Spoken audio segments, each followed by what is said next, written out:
ఎవరికైనా ఇద్దరి మధ్యన శత్రుత్వం రావడం అనేది ఎలా ఉంటుందంటే ఇదిగో ఇలా ఉంటుంది అని సుమతి శతకంలో సుమతి శతకకారుడు చెప్పాడు.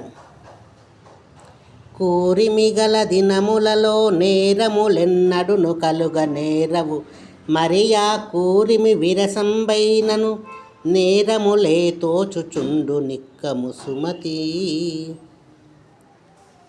కూర్మి అంటే ఇద్దరి మధ్యన స్నేహం, సఖ్యత. అలాగా ఎవరైనా ఇద్దరి మధ్యన స్నేహం, సఖ్యతతో ఫ్రెండ్లీగా కలిసిమెలిసి బాగా మంచిగా ఉన్నప్పుడు ఆ స్నేహంలో ఒకరు చేసిన పనులలో మరొకరికి ఎలాంటి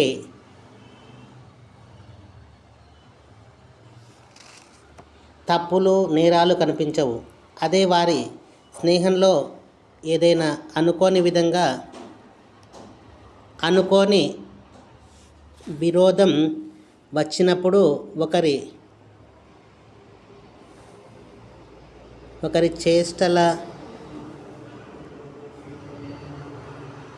చేష్టలలో మరొకరికి దోషములుగా కనిపిస్తాయి. మనుషుల మనసులు ఎలా ఉంటాయో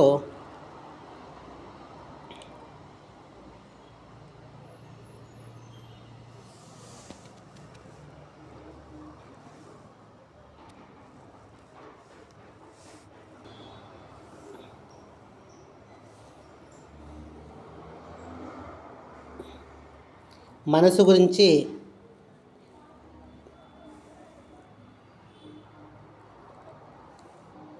మనసు విరిగితే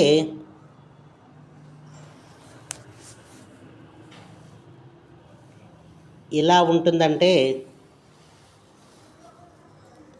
ఇలా ఉంటుంది, చూడండి. ఇనుము విరిగెనేని ఇరుమారు ముమ్మారు కాచి అతుకవచ్చు క్రమముగాను మనసు విరిగెనేని మరి చేర్చరాదయా విశ్వదాభిరామ వినురవేమ అనే పూర్వం ఎప్పుడో వేమన గారు తన వేమన శతకంలో చెప్పారు. అంటే కొన్ని అనుకోని వ్యర్థపు మాటల చేత కొన్ని చిన్న చిన్న గొడవలు ఏర్పడి ఆ గొడవల చేత నా మధ్య, నా భార్య, తల్లిదండ్రుల మధ్య పరస్పర వైరుధ్యాలు ఏర్పడి మనస్సుల మధ్య తీవ్రమైన అగాధం, మనస్పర్ధలు ఏర్పడినవి. అలా జరిగినందుకు మరలా మనస్సులు ఇక ఈ జన్మలో కలవవు అని అనుకోండి. ఇలాగా మనస్సులు కలవవు అని ఇంత కఠినంగా ఎందుకు అంటున్నానంటే శరీరానికి అయిన గాయాలు కొంతకాలానికి మానిపోవచ్చు, కానీ మనస్సుకు అయిన గాయాలు మానిపోవు. నా భార్య తల్లిదండ్రులు, నా భార్య మేనమామ వీరు నన్ను చిన్నదరపల్లి మా ఇంటి దగ్గర ఒకసారి అనవసరంగా కొట్టి అవమానించారు. ఆ కొట్టడం అంటే చెప్పుతో కొట్టారు. అది ఒక దెబ్బ కాదు, 2 దెబ్బలు కాదు, అనేక దెబ్బలు కొట్టారు. అలా కొడుతూ ఉంటే నేను వారిని తిరిగి కొట్టలేదు. ఎందుకంటే నాకు తిరిగి కొట్టడం చేతకాక కాదు, నా ఆవేశానికి ఏదో జరగరానిది జరగవచ్చునేమో